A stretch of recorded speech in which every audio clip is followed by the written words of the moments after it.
नीतीश कुमार क्या करेंगे? एनडीए में रहेंगे या पलटी मारकर महागठबंधन के साथ चले जाएंगे? नीतीश को लेकर कई सवाल उठ रहे हैं। वैसे पीएम मोदी के सामने वो हर बार एक ही बात दोहराते जा रहे हैं कि अब हमेशा साथ में रहेंगे। 2 बार गलती हो गई थी, लेकिन जब पीएम मोदी 24 अप्रैल को मधुबनी आए थे तब नीतीश ने इसमें कुछ लाइनें और जोड़ दी थी। उन्होंने ललन सिंह की तरफ संकेत करते हुए कह दिया था कि इनके कारण ही हम एनडीए छोड़कर महागठबंधन के साथ चले गए थे। बाद में यह भी कहा कि ललन सिंह के कारण ही महागठबंधन को छोड़कर वापस एनडीए के साथ आए हैं। यानी ललन सिंह नहीं होते तो नीतीश एनडीए छोड़कर ही नहीं जाते। ये बात अब नीतीश जेडीयू की बैठक में भी बोलने लगे हैं। पीएम मोदी के सामने इन सब बातों को कहने का मतलब समझ में भी आता है कि वो जाहिर करना चाहते हैं कि उनकी गलती नहीं है, सारी गलती ललन सिंह की है। लेकिन जिस तरह से अब नीतीश जेडीयू की बैठक में भी ऐलान कर रहे हैं, उसके बाद सवाल उठ रहे हैं कि आखिर नीतीश कुमार चाहते क्या हैं।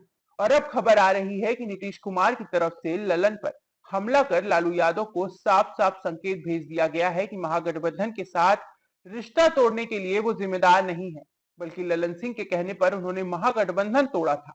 पहली बार नीतीश कुमार ने आरजेडी को बड़ा इशारा दिया है और ये कहा जा रहा है कि इसके बाद से ही आरजेडी की तरफ से सीट बंटवारे को लेकर चल रही प्रक्रिया को स्लो कर दिया गया है।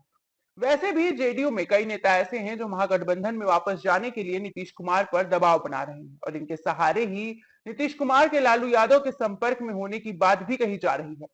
कांग्रेस तो पहले से ही नीतीश को अपने पाले में लाने को तैयार है। नीतीश कुमार अगर महागठबंधन में आएंगे तो असर बिहार के साथ दिल्ली तक दिखाई देगा, क्योंकि फिर मोदी सरकार के पास बहुमत का आंकड़ा बहुत कम रह जाएगा और सरकार पूरी तरह से चंद्रबाबू नायडू के समर्थन पर टिकी दिखाई देगी।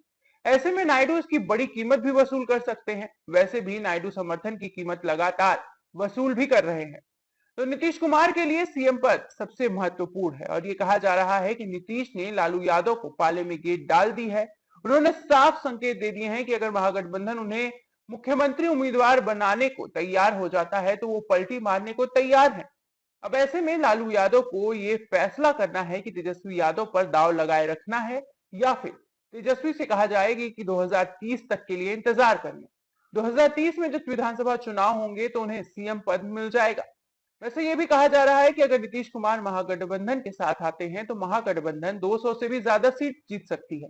यानी जो खेल बीजेपी ने महाराष्ट्र में एकनाथ शिंदे के साथ किया था, अगर नीतीश कुमार महागठबंधन में शामिल होते हैं तो वो खेल नीतीश कुमार के साथ बिहार में हो सकता है, क्योंकि ये तय माना जा रहा है कि इस समय महागठबंधन में जितने दल हैं उसमें अगर नीतीश भी महागठबंधन में शामिल हो जाते हैं तो उनकी पार्टी को 90 से ज्यादा सीट नहीं दी जाएगी। ये सीट भी मिलना मुश्किल है और अगर महाराष्ट्र में जैसी जीत महायुति को मिली थी वैसी जीत महागठबंधन को बिहार में मिली तो फिर तेजस्वी यादव ही सीएम होंगे। लेकिन सवाल कि क्या लालू इतना बड़ा रिस्क लेंगे? वैसे नीतीश कुमार की तरफ से तो संकेत दिए जा रहे हैं कि वो पलटी मारने को तैयार है। इस खबर पर अपनी राय हमारे कमेंट बॉक्स में जरूर दें।